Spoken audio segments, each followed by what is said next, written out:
నమస్కారం. Box office నింజాకి స్వాగతం. గత 3 రోజుల నుంచి మీరు ఏ సోషల్ మీడియా ప్లాట్ఫామ్ ఓపెన్ చేసినా, అంటే ట్విట్టర్ అయినా, ఇన్స్టాగ్రామ్ అయినా, యూట్యూబ్ అయినా, ఆఖరికి వాట్సాప్ లో కూడా మెసేజ్లు పంపించేస్తున్నారు.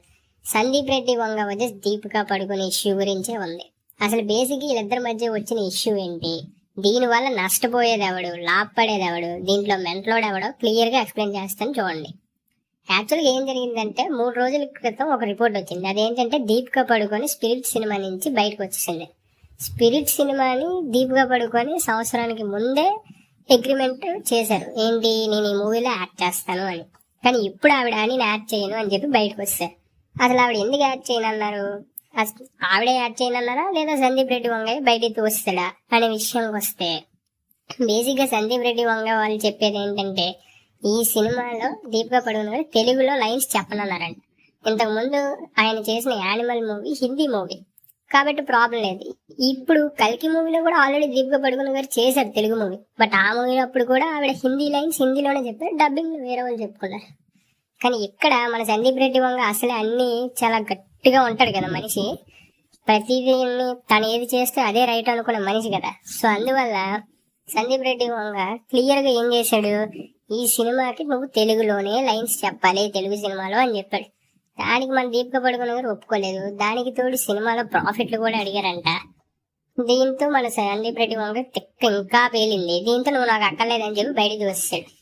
మరి దీనికి దీపికా పడుకుని గారు చెప్పే రీజన్ ఏంటి, సినిమాలో బోల్డ్ సీన్లు ఎక్కువ ఉన్నాయని.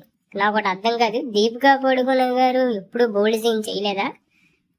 మామూలు కొడుతున్నాడు, పఠాన్లోని ఫైటర్లోని చేసిన బిగినీ షాట్లు, గెహరియన్ మూవీలో చేసిన రొమాన్స్, మనం డెప్త్కి వెళ్ళొద్దు, మాట్లాడుతున్నాం మామూలు. And Sandeep Reddy Vanga movie sign చేసినప్పుడు తెలియదా రొమాన్స్ సీన్లు ఉన్నాయని? ఇదంతా కవరప్ అనమాట. బేసిక్ గా ఆవిడికి రెమ్యునరేషన్ నప్పలేదు.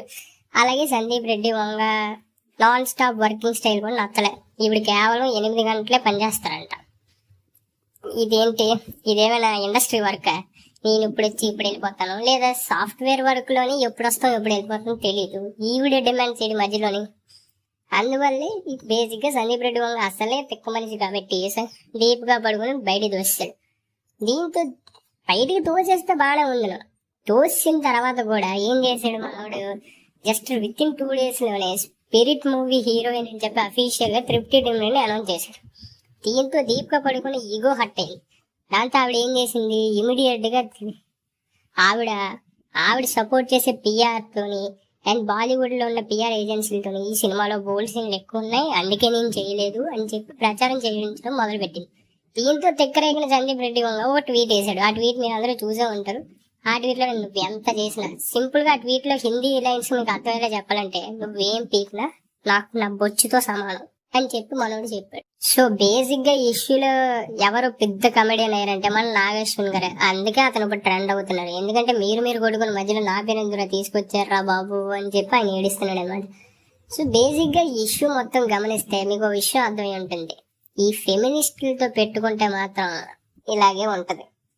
వీళ్ళతోని మనం మంచిగా ఉన్నా మనకే బొక్క, పోనీ బిల్డప్ ఇచ్చినా మనకే బొక్క, పవర్ చూపించినా మనకే బొక్క. ఫైనల్ గా దీపికాకి మన సందీప్ రెడ్డి వంగ ఇచ్చిన ఆన్సర్ ఏంటంటే, అక్క నువ్వు చేసిన పని వల్ల, నీ పిఆర్ మాఫియా వల్ల నా బొచ్చు కూడా ఓడదు అని క్లియర్ గా చెప్పాడు.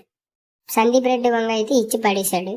ఇక చిన్న డౌట్ మీ అందరికి ఏంటంటే, ఇప్పుడు దీపికా పడుకొని కల్కి 2 చేస్తుందా లేదా అని. అసలు ఆ డౌటే అక్కడ లేదు. ఎందుకంటే కల్కి 2 చేయకపోవడానికి కల్కి 2 ఏమి నాగేశ్వరి సినిమా కాదు, ఇది ప్రభాస్ సినిమా చేయకపోతే దీపికా పరిస్థితి ఏమవుతుంది దీపికాకి బాగా తెలుసు. సో పక్కాగా చేస్తాడు.